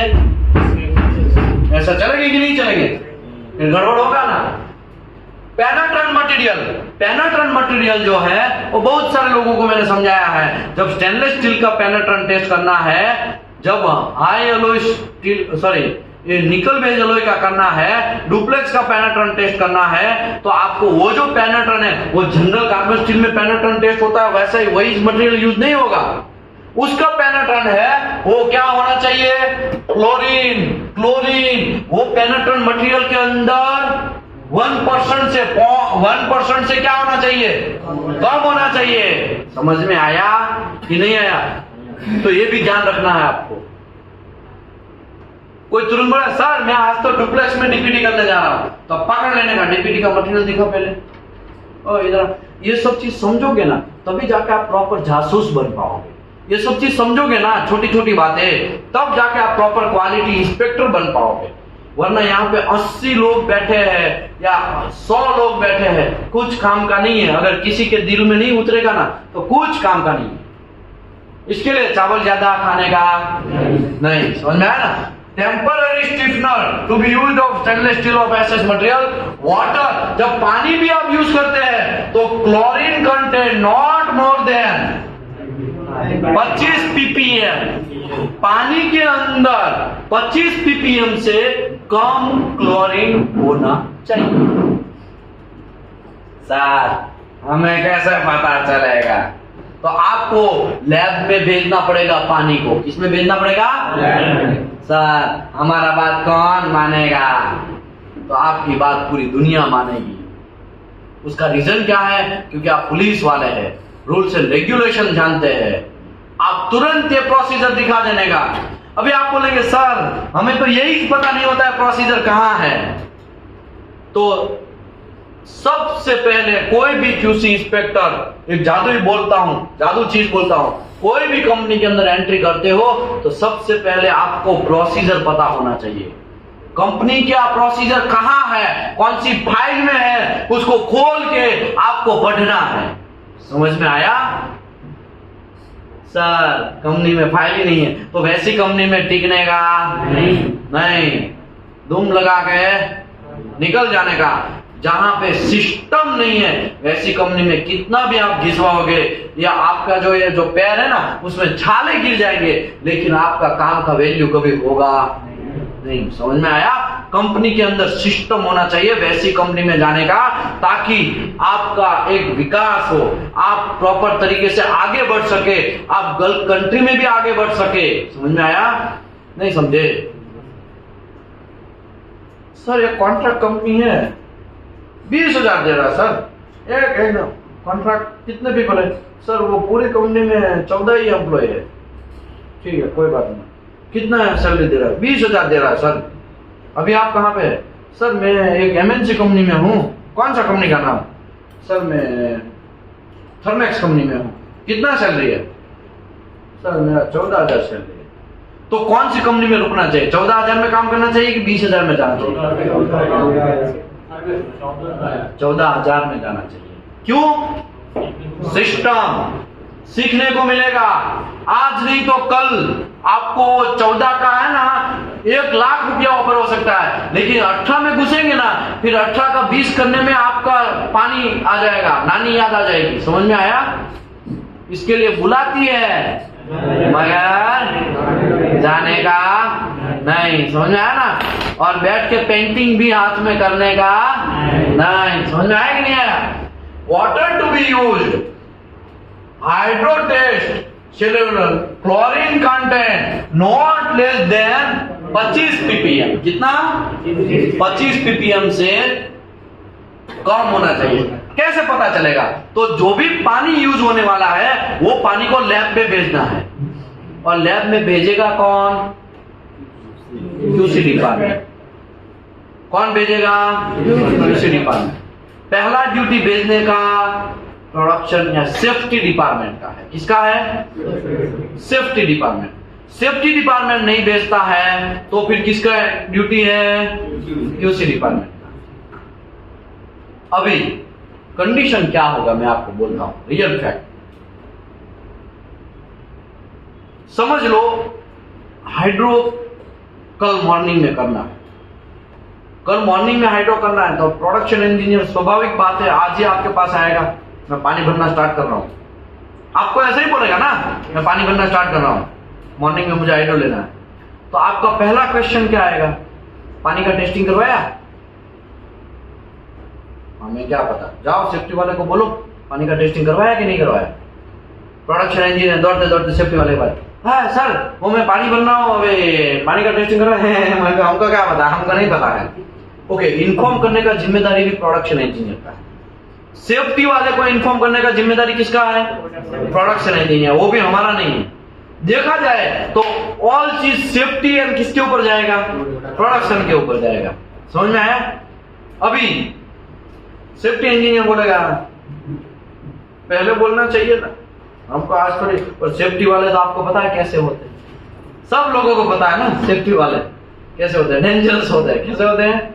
डेंजरस होते। सब अच्छे ही है, मैं ज्यादा कमेंट नहीं कर रहा हूं ना, कंट्रोवर्सी होगा। क्या होगा? कंट्रोवर्सी। अभी कंडीशन यहां पे ऐसा जनरेट होगा कि पानी भरना है लेकिन पानी का टेस्टिंग हुआ नहीं है और आपके पास मैनेजर का कॉल आएगा। क्या नाम है आपका? शैलेंद्र भाई, भरने दो पानी, क्या प्रॉब्लम है? सर पानी का टेस्टिंग ही नहीं हुआ। अरे सब ओके होगा, प्रोडक्शन मैनेजर आपको कॉल करेगा, सब ओके होगा, आज भेज देते हैं, भूल गए। नहीं सर, पानी गड़बड़ होगा तो हु इज रिस्पॉन्सिबल? पूरा प्रेशर वेसल रिजेक्ट होगा, पूरा अंदर से फिर वापस क्लीन करवाना पड़ेगा। अगर पानी भर दिया आपने तो पूरा एनसीआर फट जाएगा। नहीं सर, हम नहीं करने देंगे। फिर प्रोडक्शन मैनेजर किसको कॉल करे? पहले तो जहां दुखती नस है, आप छोटे लोग हैं ना, क्यूसी इंस्पेक्टर मतलब छोटा लोग, तो यहाँ पे उंगली घुसाएंगे और आपके पास नहीं चलेगा तो किसको कॉल करेगा? आपके मैनेजर को कॉल करेगा। शैलेंद्र भाई थोड़ा समझाओ यार, कैसा खड़ूस इंजीनियर है, ऐसा कंप्लेन ऐसे करेंगे। ऊपर से ये नहीं बोलेंगे कि हमारे डिपार्टमेंट का गलती है, लेकिन ऐसा बोलेंगे शैलेंद्र बाबू कचरा आज में पानी नहीं भरने दे रहा है। क्वालिटी मैनेजर आपके ऊपर कॉल आएगा, शैलेंद्र भाई क्या प्रॉब्लम है? सर टेस्टिंग नहीं करवाया है। तो तुमको पहले बोलना चाहिए ना, सर वो तो सेफ्टी वाले को और प्रोडक्शन वाले को देखना है ना। हाँ सही है, ठीक है, अभी जाने दो, सब ओके होगा। पिछली बार भी हमने वो पिछला वाला हाइड्रो करवाया था और आप नहीं होंगे, आपको क्या बोलेंगे? पिछला हाइड्रो करवाया था, वही पानी ओके आया था, भरने दो। तो आप क्या सोचेंगे? हाँ ये पानी ओके होगा शायद, है ना। डेविएशन हमारे ही इंजीनियर लोग करवाते हैं, हमारा ही डिपार्टमेंट वाले। अभी आप बोलो आईपीएस अधिकारी पुलिस वाले को बोलेगा कि भाई जाने दो, तो पुलिस वाला बेचारा क्या करेगा? समझ में आया? लेकिन वहां पे सिंघम सभी लोग होंगे नहीं ना, कुछ सिंघम होंगे, वही नहीं जाने देंगे ना। और आप अगर अड़ीखम बन गए, नहीं सर पानी तो नहीं भरने देगा, आपकी रिस्पॉन्सिबिलिटी के ऊपर पानी भरा होगा, लेकिन मेरी रिस्पॉन्सिबिलिटी कोई नहीं है, मैं पानी नहीं भरने देगा। पूरा कंपनी के अंदर तहलका मच जाएगा। क्या हो जाएगा? तहलका मच जाएगा। आज एक बार आप रुके हैं ना, आज आप रुके हैं, मैं गारंटी देता हूं दूसरी बार वो पानी का टेस्टिंग करवाना भूलेगा नहीं। समझ में आया? सिस्टम ऐसे बैठाना है। जब मुझे आज भी याद है, हम कंपनी के अंदर एंट्री करते थे ना, तो सब लोगों की तितर बितर हो जाते थे। क्या हो जाते थे? वेल्डर भी भाग जाते थे, वेल्डर की भी बैठ जाते थे। क्यों? क्योंकि मैं जहां जाएगा ना, जहां पे भी वेल्डर वेल्डिंग मारता है ना, वहां पे कोई ना कोई में इसका टुकड़ा तो देख ही लेगा, कह के लेगा, समझ में नहीं आता है यहाँ पे क्या पड़ा, ले ले। सर मैंने नहीं डाला है, दूसरे किसी ने। अभी तो तू पकड़ा, तू ही चोर, अभी तू पकड़ा गया, अभी तू ही चोर, अभी तू डाल, वरना मैं तुम्हारा फोटो खींचता हूँ। नहीं नहीं सर फोटो मत कीजिए, फोटो कीजिए, मैं डाल देता हूँ। खटा खटा खटा सब जगह अगल बगल में सब एरिया का क्या कर देगा? डाल देगा। समझ में आया? अभी वेल्डर भागते क्यों है? समझ में आया? क्योंकि उसका एरिया डिसाइड हो जाएगा, ये एरिया में बहुत सारा, ये अभी ऐसा पकड़ने लगेगा तब तक तो वो पहुंच जाएगा। समझ में आया? प्रोडक्शन इंजीनियर अपना रास्ता बदल देते हैं। क्यों? क्योंकि कल का जो ऑडिट हुआ है, कल का मैं राउंड मारा है, उसमें बहुत सारे पॉइंट दिए, आज भी उसमें कोई एक्शन हुआ नहीं है। फिर क्या होगा? समझ में आया? सबकी बैंड बजेगी, सबकी बैंड बजेगी। एक भी प्रोडक्शन इंजीनियर को बख्शना नहीं है। एक भी इंजीनियर जो गलती करता है उसको बख्शना नहीं है। आप ऐसा बोलेंगे इतना टाइट होने से फिर हमारा जॉब में प्रॉब्लम हो जाएगा, आपको बहुत अच्छा जॉब मिलेगा। मैं गारंटी देता हूं आपको बहुत अच्छा जॉब मिलेगा। ये जॉब छोड़ देंगे ना तो उससे 10 गुना अच्छा जॉब मिलने वाला है। लेकिन किसी को बख्शना नहीं है, किसी को भी बख्शना नहीं है। आज आप बख्शेंगे ना तो कल जाके आज आपकी उंगली मांगेगा, कल आपका हाथ मांगेगा और परसों आपका पूरा का पूरा डायनासोर की तरह निकल जाएगा। समझ में आया? तो कोई भी गलती हमको चाहिए नहीं। और क्यूसी इंजीनियर को तो कोई गलती चाहिए ही नहीं। पुलिस वाला खुद मर्डर करेगा तो क्या हाल होगा, समझ में आ रहा है ना? ये तो आप ऐसा हो गया, पुलिस वाला खुद मर्डर कर रहा है। पुलिस वाले का काम क्या है? पूरे समाज को कैसा बनाना है? क्राइम फ्री बनाना है। पूरे ऑयल एंड गैस सेक्टर की कंपनी को, पूरी कंपनी को आपको क्राइम फ्री बनाना है। और आप खुद क्राइम करने के लिए जोल करेंगे तो ये भी एक क्राइम है। समझ में आया?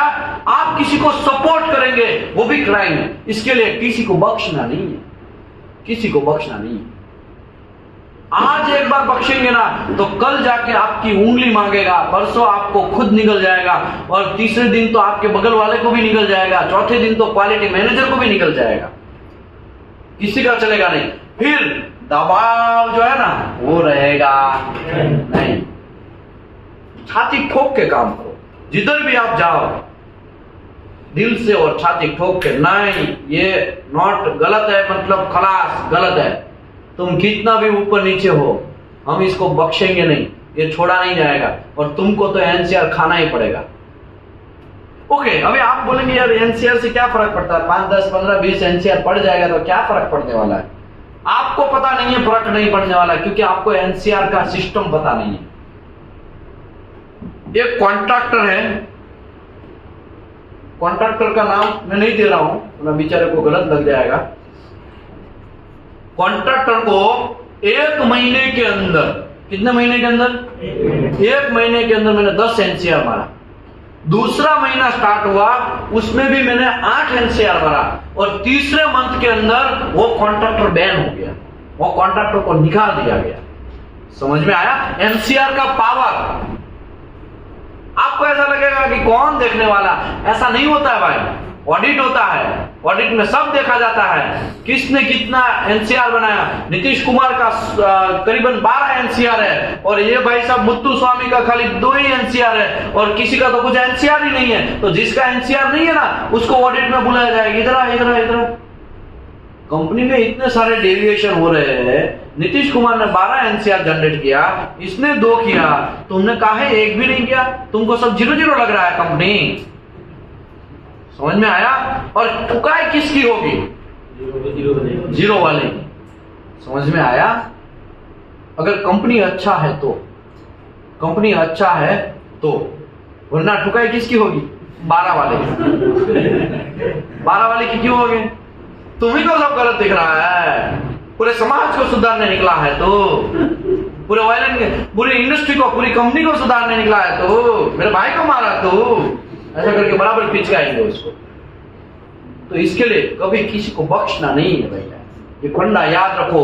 अगर आपको एक अच्छे पोजीशन में जाना है, अगर आपको 1.5 से 2 लाख रुपए का सैलरी पाना है तो आपको ओके। अभी आप बोलेंगे किसी को बख्शना नहीं है, तो बख्शना कब नहीं है? आपके पास प्रूफ होना चाहिए उसका, और प्रूफ होगा तभी आप एनसीआर मार सकते हैं, और प्रूफ होगा तभी आपको नॉलेज होगा, नॉलेज होगा तो ही प्रूफ जनरेट कर सकते हैं ना। इसके लिए मैं बोल रहा हूं कि यहां से आप सुधर जाओ, यहां से ही आप सुधरना स्टार्ट कर दो। यहां से सुधर जाओगे ना, लोग पूछना चाहिए भाई तुम्हारे अंदर इतना चेंजेस कहां से आया, ये वेल्डिंग एंड एनडीटी सर्विस में कहां है भाई? लोग पूछते हैं।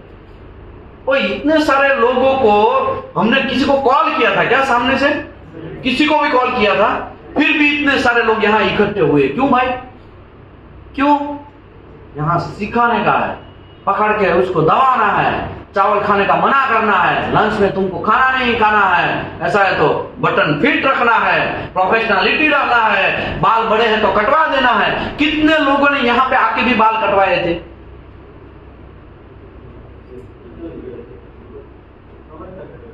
समझ में आया? देखो आप कितने लोगों ने ऊपर किया, देखो इतने लोगों ने यहाँ पे आके, इसका मतलब ये चेंजेस हुआ है। क्या हुआ है? ये चेंजेस हुआ, और ये चेंजेस आपको एंड तक रखना है, वरना आपके जैसे बहुत सारे लोग 10, 15,000, 20,000, 25,000, 30,000 में गान मरवा रहे हैं, तो आप भी मरवाओ, जाओ। समझ में आया? आप भी मरवाओ, तब तो आप में और उसमें फर्क क्या है?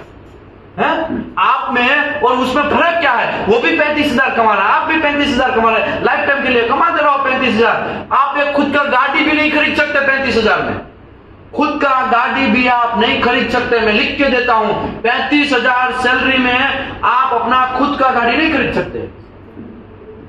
समझ में आया? तो आपको समझ जाना है कि प्रोसीजर जो है वही हमारा लाइन है, प्रोसीजर है वही हमारा लकीर है। प्रोसीजर को किसी ने भी डेविएट किया, दोनों तलवार लेके फटाक से निकालना है। कौन था वो? खटर खटर खटर खटर उड़ा देना है उसको। समझ में आया ना? मतलब तलवार की जगह आपके पास क्या होना चाहिए? एनसीआर होने चाहिए। एनसीआर में 12 तारीख को समझाएगा। कितनी तारीख को? 12 तारीख को। तो गुल्ली तो कोई मारने का नहीं भाई, गुल्ली मारोगे तो घंटा टटोड़ा हिलाते रह जाओगे, अच्छा सा सेशन चला जाएगा। अभी मैं रिकॉर्ड के तौर पे नहीं बोल रहा हूं, वरना एक एक सेशन के कितने चार्जेस होते हैं वो आपको पता नहीं है। एनडीटी वाले को शायद पता होगा, बोला है तो पता है किसी को? कौन था एनडीटी में पिछली बैच में? कौन था? एक एक सेशन कितने रुपए का होता है वो आपको पता है? एक एक पर्सन का। समझ में आया ना? तो आपको यहाँ पे इतना सारा नॉलेज मिल रहा है, तो गेन कर लो। क्या करो? उसको पकड़ लो। 3 इडियट्स की तरह क्या कर लो? पकड़ लो। 3 इडियट्स में वो आमिर खान था ना, कोई भी क्लास में बैठ जाता है, कोई भी क्लास में। ज्ञान हर जगह बंट रहा है। समझ में आया ना? कोई भी क्लास में बैठ जाता है। आप बिलीव करो 500 पैटर्न है उसके पास। कितनी पैटर्न है? लास्ट में 500 पैटर्न। और एक ऐसा करके ना, कौन है वो? साइलेंसर, बहुत बांस मारता है साला, फूकता रहता है ना साइलेंसर। उसको ऐसा लगा कि हम तो बड़े हैं, देखो देखो मेरा बीवी, देखो मेरा स्विमिंग पूल, देखो ऐसा करके कुछ बोल रहा था ना, देखो मैं इतना बड़ा हो गया, तुम कहाँ हो। एक्चुअली वो पुंचुंग वागडू है, वही उसको काम दे रहा था, वही उसको बहुत सारे प्रोजेक्ट दे रहा था हर मंथ, और उसी की वजह से उसको इतना सारा हुआ। तो आप सोचो, जो प्रोजेक्ट दे रहा है, अभी मुझे बोलो रिलायंस बड़ा है कि एलएनटी बड़ा है? देखी थी बात है। अभी रिलायंस किसको काम दे रहा है? एलएनटी को काम दे रहा है। तो एलएनटी बड़ा हो गया क्या? समझ में आया? सिंपल बात है भाई, काम देने वाला आदमी और टाइम बड़ा होता है। यहाँ पे आमिर खान किसको काम दे रहा था? तो साइलेंसर को काम दे रहा था, और साइलेंसर को तो अभी तक पता नहीं था पुंचुंग वागडू कौन है। समझ में आया? और लास्ट में जब ये साइन करता है और ऐसा करके वो लंबा सा नाम मारता है, तब जाकर पता ये पेन तेरे को कैसे मिला है? मेरा है, विनर वाले का, ऐसा करके लेके जाता है ना। तब लास्ट में कमेंट आता है ना, जहां अपना तुसी ग्रेट हो तो को कबूल करो, है कि नहीं? तो कहने का मतलब क्या है? कहने का मतलब ये है, नॉलेज गेन करोगे तो डेफिनेटली आप आगे बढ़ोगे। इसके लिए आपका गोल होना चाहिए एवरी 6 मंथ में मिनिमम एक सर्टिफिकेट। कितना?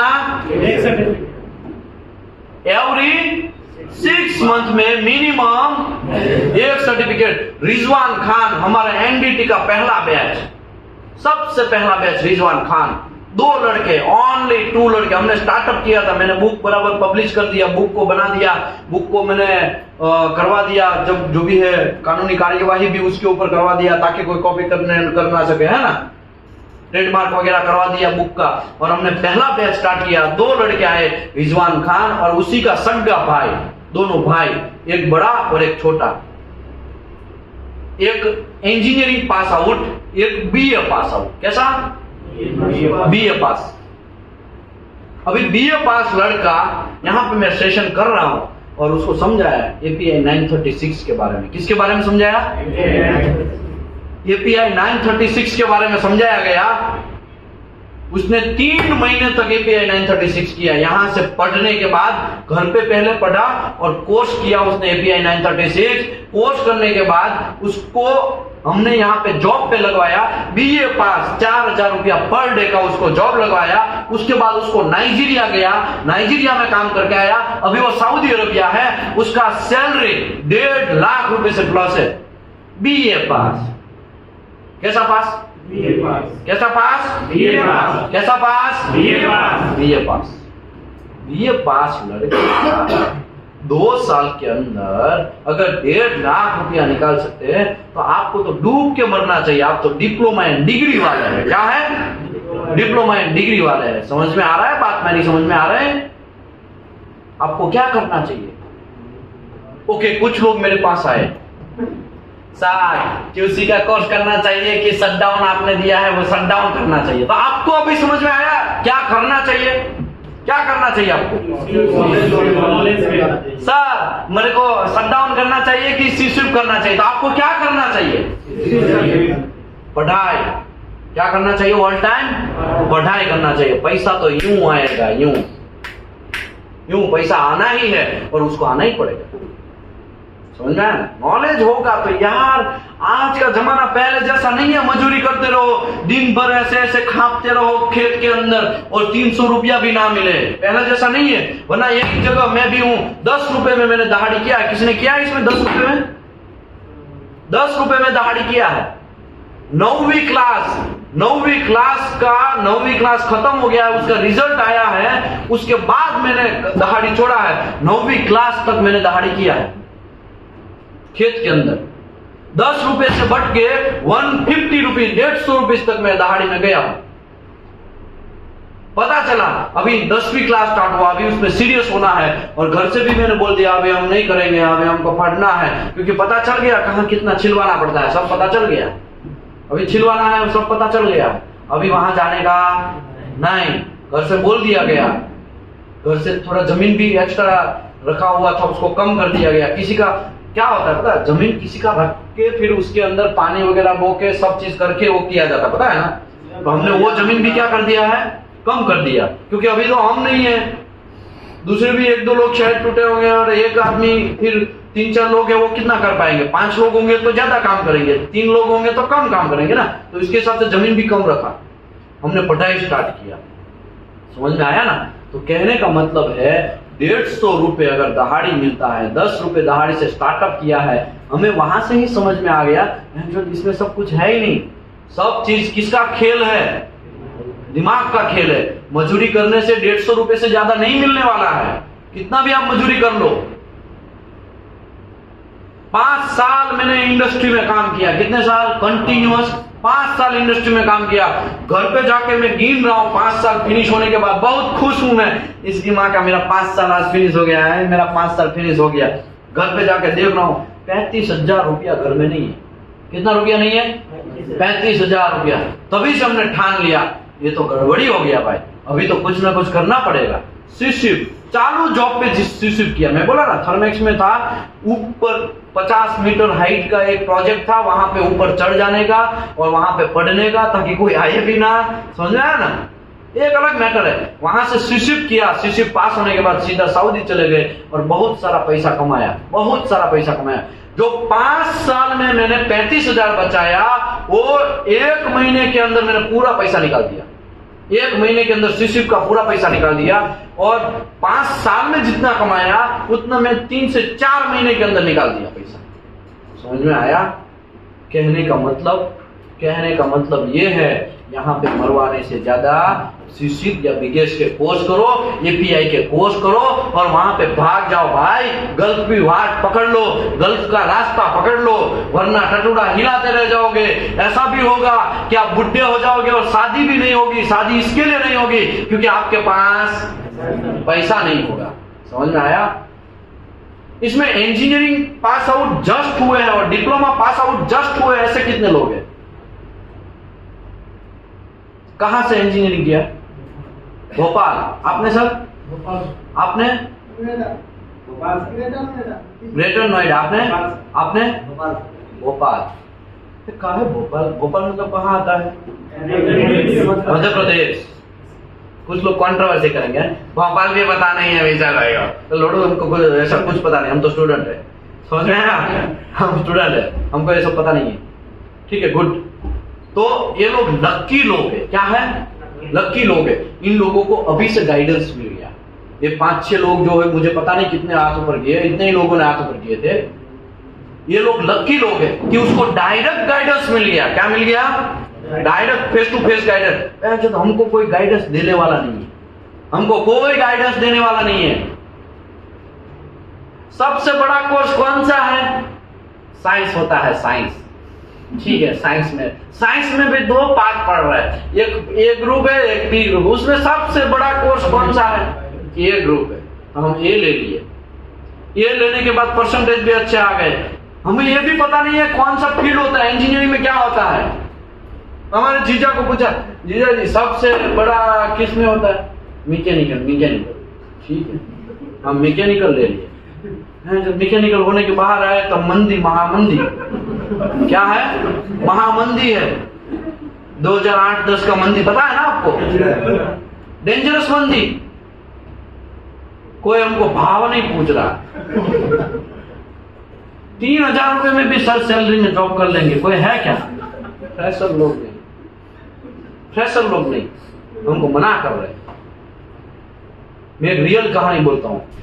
मेरे भाई, मेरे बड़े फादर, मतलब मेरा फादर के बड़े भाई, उसका लड़का, हम दोनों का एज मोस्टली सेम है, 2-3 महीने का फर्क है। रियल कहानी बोलता हूं। हमको आए 85% 10वीं क्लास में, और उसको बेचारे को आया 52%। देखो, ईगो, अभिमान आपको कहां लेके जाता है, मैं आपको बोलता हूं। 85% आया, उससे ज्यादा आया, 52 आया। हम इतने अभिमान में आ गए, बेचारे को 52। लेकिन वो जो सिटी में पढ़ रहा था, अभी वो सिटी में हम पढ़ने गए। अभी 85% पूरी दुनिया को बता रहे हैं, कोई स्कूल हमें ले नहीं रहा। क्यों? 2% कम। अभी वो सेम स्कूल में पढ़ा है तो उसको तो वो ले ही लेंगे, ऐसा होता है ना। सेम स्कूल में पढ़ते हैं तो फिर सेम स्कूल वाले ले लेते हैं। लेकिन हम तो वहां पे गांव ठीक स्कूल में पढ़ के यहाँ पे आए, तो हमको कोई ले नहीं रहा, क्योंकि हमारे जैसे पूरे गांव में बहुत सारे लोग हैं। पूरा भर्ती क्या हो जा रहा है? पैक हो जा रहा है। हमारा 1-2% कम। घर आके ऐसा माथा पकड़ लिया, बहन से देखा 85% भी कुछ काम के नहीं है। फिर मुश्किल से जुगाड़, इंडिया में क्या है जुगाड़ का टेक्नोलॉजी, आपको तो पता है ना। मेरे फूफे के लड़के ने कुछ जुगाड़ करके एक प्रिंसिपल से कांटेक्ट करवाया। वो प्रिंसिपल का वो स्टूडेंट था, वो क्लासेस में जा रहा था, तो हमको वहां पे घुसट दिया। हम मुश्किल उसी की स्कूल में हम दोनों साथ में, मुश्किल से मिला भाई मुश्किल से घुस गए। अभी दोनों का ए ग्रुप, दोनों ने ए ग्रुप लिया, वापस उसके 52%, हमारे 80%। सबसे डेंजरस चीज चल रहा था तो मैकेनिकल में बहुत ज्यादा परसेंटेज है तभी मिलेगा, अदरवाइज मिलेगा नहीं। हम मैकेनिकल में मुश्किल से हमको एक सीट मिला, उसमें घुस गए। वो बेचारे को 52 कैसे मिलेगा? नहीं मिला उसको, क्योंकि मैकेनिकल हाइट पे चल रहा था। एवरग्रीन ब्रांच बोला जाता है। क्या बोला जाता है? Evergreen branch. अभी उसको नहीं मिला तो उसको कोई भी नहीं लेता है, उसको आईटी डिपार्टमेंट ले लेता है। आईटी में गया बेचारा, हमेशा कॉलर टाइट इसकी मांगा। जैसे ही बाहर निकले तो 2008 में मैकेनिकल वाले का कोई भाव नहीं है, और आईटी वाले को आईटी फ्रेशर चलेगा, ऐसा सब लोग ले रहे। और हम यहाँ पे खड़े 80% वाले भी ऐसे खड़े हैं, मैकेनिकल में कोई ले नहीं रहा। समझ में आया? कहने का मतलब समझ में आया? कितना ईगो अंदर से आया, और वो सब ईगो क्या है? 0 हो गया। समझ में आया? तो ऊपर वाले में भी कुछ भरोसा करना है, खाली अपने आप में नहीं चलना है। नॉलेज तो गेन करना ही है, लेकिन नॉलेज के साथ आपको थोड़ा प्रे भी करना है। जो लोग मस्जिद में जाते हैं उसको टाइम टू टाइम थोड़ा नमाज भी करना चाहिए। जो टेंपल में जाते हैं, जो चर्च में जाते हैं, उसको भी टाइम टू टाइम जाना चाहिए। वो सब चीज छोड़ नहीं देना है भाई। ये सब चीज ना दुनिया बहुत डेंजर बनाया है। इतने साल मरवाया, कुछ घंटा हमने नहीं कमाया, लेकिन खाली ये लॉकडाउन आया, लॉकडाउन में बैठे बैठे खाली यूं ही हम लोग लेक्चर करने लगे, तो बहुत सारे अलग अलग कंट्री वाले भी कांटेक्ट करने लगे और डायरेक्ट पैसा आने लगा। आज हमारा वेल्डिंग एंड एनडीटी सर्विस का काम 55 कंट्री में चल रहा है। कितनी कंट्री में? 55 कंट्री में। वरना कोई हमें भाव नहीं पूछ रहा था। समझ में आया ना कहने का मतलब? इसके लिए अभिमान भी करना नहीं है, ईगो में रहना नहीं है। ऊपर वाला कब पासा पलट देना उसका कोई वो नहीं है। और वो भी लॉकडाउन में मेरे को इतने सारे वो दर्द हो चुके हैं। कोरोना आ गया है, शुगर आ गया है, किडनी में स्टोन हो गया है, लिवर फैटी हो गया है, बहुत सारा लोचा। मैंने शायद बोला ना एनडीटी वाले बोला था ना। अभी हमें ये लगा था आज अभी तो हम गए, रियल में गए, ऐसा ही मैंने सोच लिया था। अभी तो गए खलास, अब हमारा कुछ नहीं होना था, गया। जो भी प्रॉपर्टी है वो फादर के नाम पे करवा दिया। कुछ छोटे छोटे प्रॉपर्टी होती है वो फादर के नाम पे करवा दिया। हम क्या फादर को देंगे, फादर ने हमको बहुत दिया है। लेकिन क्या हम वो बोलते थे कि ऐसा क्यों कर रहा है। हम लोग भाई है ना दोनों, इसके लिए थोड़ा हम 2 भाई थे। वो आप फिर बंटवारा करेंगे तो सही करेंगे ना, इसके लिए मेरे नाम से वो। अभी उसको ये पता नहीं कि ये लोचा है, उसको ये पता नहीं है। लेकिन फिर क्या हुआ, धीरे धीरे हमने सेवा स्टार्ट की, देश की सेवा। किसकी सेवा? देश की सेवा। देश की सेवा में एनडीटी स्टार्ट किया, फ्री ऑफ कॉस्ट स्टार्ट किया। और आप बिलीव करिए बॉडी के अंदर से सभी चीज गायब। ऊपर वाले का सेवा किया ना, देश की सेवा किया ना, सब गायब धीरे धीरे। ये सब आप लोगों का आशीर्वाद है। समझ में आया ना? तो नॉलेज भी आपको लेना है, लेकिन प्रे भी लेना है साथ। खाली नॉलेज लेके घंटा कुछ होने वाला नहीं है। ओ चाचा समझ में आ रहा है ना? मोबाइल घुमा रहेगा। आगे बढ़ते हैं। After the completion of hydro test, vessel shall be completely drained and truly dry, including surface of internal. जब आप हाइड्रो टेस्ट कर लेते हैं, लो क्लोराइड जो है 25 ppm से कम वाला वाटर घुसेड़ दिया आपने, हाइड्रो टेस्ट हो गया, सक्सेसफुल हो गया। हाइड्रो टेस्ट को ड्रेन कर देना है। हाइड्रो टेस्ट कैसे बनाते हैं वो भी मैं समझाया। एक दिन पूरा लेगा, एक दिन पूरा हाइड्रो टेस्ट समझाएगा, एक दिन पूरा। ठीक है, तारीख भी बोल देता हूं ताकि आपको कंफ्यूजन ना हो। तारीख बोल देता हूं 8 तारीख। कितनी तारीख को समझाएंगे? 8 तारीख को पूरा हाइड्रो टेस्ट डेप्थ में समझाएंगे। अभी हाइड्रो टेस्ट हो गया, पानी पूरा निकल गया, लेकिन मैंने यही हाथों से इंडिया के अंदर ही XYZ कंपनी में कपड़े से पोंछ के पानी को ऐसे ऐसे लिया है। समझ में आया? तो पानी पोंछना है। क्यों पोंछना है? रस्ट लग जाएगा। क्या लग जाएगा? रस्ट लग जाएगा। इसके लिए यहाँ पे क्या लिखा? After completion of hydro test vessel shall be completely drained. कैसा है? Completely drained and thoroughly dried including surface of internal surface के ऊपर से भी पानी का छोटा बूंद भी रहना नहीं चाहिए। ड्यूरिंग ब्लास्टिंग एंड पेंटिंग, जब ब्लास्टिंग एंड पेंटिंग कर रहे हैं तो जो नोजल है वो खुला, वहां पे क्या लगा देना है? थोड़ा कुछ डाल देना है, कपड़ा है या तो प्लास्टिक से बांध देना है या तो उसको नट बोल्ट से ब्लाइंड से फिट कर दे, ताकि वो जो ग्रिड्स है, वो ग्रिड्स क्या है वो आपको एक दिन पूरा उसके भी ऊपर भी क्लास होगा। और क्लास का टाइम दे देता हूं 3 तारीख। कितना तारीख? 3 तारीख। ग्रिड्स के ऊपर पूरा एक दिन सेशन लेंगे। ठीक है ना? वो ग्रिड जो है पेंट ग्रिड है, मैंने यूट्यूब पे भी किया है। BGS chapter 1 and chapter 2। Chapter 2 number जो है ना उसका पार्ट 1 किया, उसमें मैं ग्रिड्स के बारे में बहुत डेप्थ में समझाया है। ठीक है ना? तो ये जो है जब हम ब्लास्टिंग करते हैं तो पूरा उसका कवर कर लेना है ताकि ग्रिड्स अंदर ना जाए, क्योंकि ग्रिड्स मेटल के होते हैं और मेटल का कांटेक्ट में एसेस आता है तो वहां पे रस्टिंग होना स्टार्ट हो जाता है। पिग्लिव पैसिवेशन शायद कल या परसों लेंगे। ठीक है, परसों, क्योंकि पिग्लिव पैसिवेशन थोड़ा टाइम लगेगा।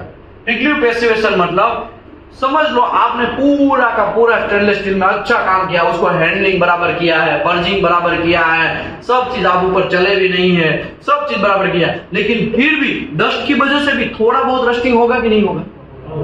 जब फाइनल डिस्पैच का टाइम आता है तब आपको क्या करना पड़ता है? धुलाना पड़ता है, पूरे मटेरियल को धोना पड़ता है। जैसे आप मॉर्निंग में साबुन से कैसे नहाते हैं ना, 3 इडियट्स में तो लाइट को आउट ऑफ कंट्रोल ऐसा करके व्हाइट करके बहुत सारा निकलता है कि नहीं है? ऐसा ही आपको धुलना पड़ेगा। किसको धुलना पड़ेगा? स्टेनलेस स्टील को। और इसको बोलते हैं पिगली पैसिवेशन। बहुत सारा है, बड़ा बड़ा टॉपिक है वो। पिगली पैसिवेशन आपको करना है and should be performed as per approved procedure के हिसाब से परफॉर्म करना है। It is recommended that the vessel shall be purged with nitrogen during storage and shipping. Sir आप पर्जिंग के लिए तो मना कर रहे थे नाइट्रोजन का, तो अभी नाइट्रोजन पर्जिंग की बात कर रहे हैं। तो भाई ये जो नाइट्रोजन से आपको पर्जिंग करना है वो वेल्डिंग मारने के लिए नहीं, वो वेल्डिंग मारने के लिए आपको नहीं करना है। वो किसके लिए करना है आपको? वो पर्जिंग आपको अंदर ऑक्सीजन ना आए इसके लिए करना है। जब वेसल पूरा बड़ा है, वेसल को डिस्पेच करना है, तो डिस्पेच करने के टाइम पे उसके अंदर नाइट्रोजन भरना पड़ेगा। जैसे हाइड्रो टेस्ट में कैसे गेज लगाए थे वैसे ही गेज लगाने पड़ेंगे। और ये जो वेसल है वो समंदर के अंदर ऐसे ही शिप के अंदर लोड होगा तो शिप के अंदर ऐसे ऐसे करके जाएगा। अभी मुझे बोलो शिप कितने दिन समंदर में रहेगा? 10-12 दिन, 15 दिन, 15 दिन रहेगा, एक आध महीना रहेगा, 2 महीना शायद रह सकता है ना, 2 महीना 3 महीना, पता नहीं हमें। अभी मुझे बोलो ये जो 2-3 महीना जब शिप समंदर के अंदर रहने वाला है तो ये रस्टिंग एनवायरमेंट नहीं हुआ? एनवायरमेंट घन चक्कर जैसा हुआ ना। अभी अंदर थोड़ा भी रस्टिंग एनवायरमेंट गया वेसल के अंदर तो अंदर के सब के पुर्जे ढीले कर देगा कि नहीं कर देगा? मतलब अंदर रस्टिंग होगा कि नहीं होगा? लेकिन अंदर पहले से ही कौन अपना कुल्ला टिकाया है? नाइट्रोजन। और अंदर जा ही नहीं सकता क्योंकि बाहर से तो पैक है। बाहर से क्या है? पैक है, नट बोल्ट से, गास्केट से, और गेज लगाया हुआ है। तो अंदर नाइट्रोजन है तो मेरे भाई ये कुछ प्रॉब्लम कर सकता है? नहीं कर सकता। तो उसी की वजह से नाइट्रोजन पर्जिंग करना है और शिपिंग करना है। आशा करता हूं आपको ये चैप्टर जो है वो अच्छे से समझ में आया होगा। तो थैंक यू वेरी मच। और ये चैप्टर बहुत बेस्ट चैप्टर है। ये जो चैप्टर है उसी से आप लोगों की कह के ले सकते हैं, समझे?